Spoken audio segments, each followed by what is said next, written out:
স্বর্ণ আত্মসাৎ করাকে কেন্দ্র করে ৫ জনকে অপহরণ করে নির্যাতন, এরপর পুলিশের শ্বাসরুদ্ধকর অভিযান। ১২ অক্টোবর স্বর্ণ চোরাচালানে জড়িত শফিকুল ইসলামের কাছে থাকা ৫০ পিস স্বর্ণের বার খোয়া যায়।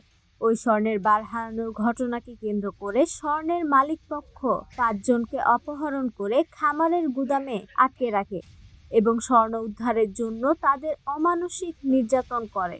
ঘটনাটি চুয়াডাঙ্গার জীবননগরে ঘটেছে। আমাদের কাছে তথ্য আসে যে জীবনগাছা থানাধীন হাজারীবাগ ইউনিয়নের উল্লা গ্রামে জনৈক রেজাউল নামে একজন লোক, উনিও আমরা জানতে পেরেছি, আমাদের ওখানে মানে মুখে আর কি শুনতে পেরেছি যে উনিও চোরাচালানের সঙ্গে জড়িত।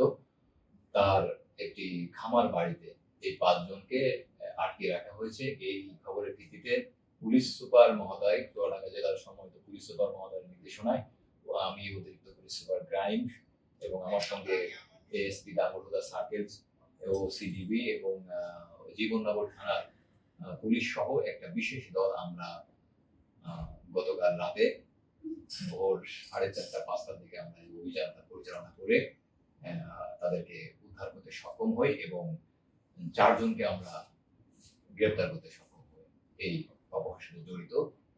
পরবর্তীতে আমরা তদন্ত করে আমরা এই বিষয়টা, যে বিষয়টা ঘটেছে, চোরাচালানি যে বিষয়টা এসেছে, এ সহ আরো কি কি বিষয় আছে আমরা বিস্তারিত অনুসন্ধান করে বের করে তার বিরুদ্ধে ব্যবস্থা আমরা গ্রহণ করব।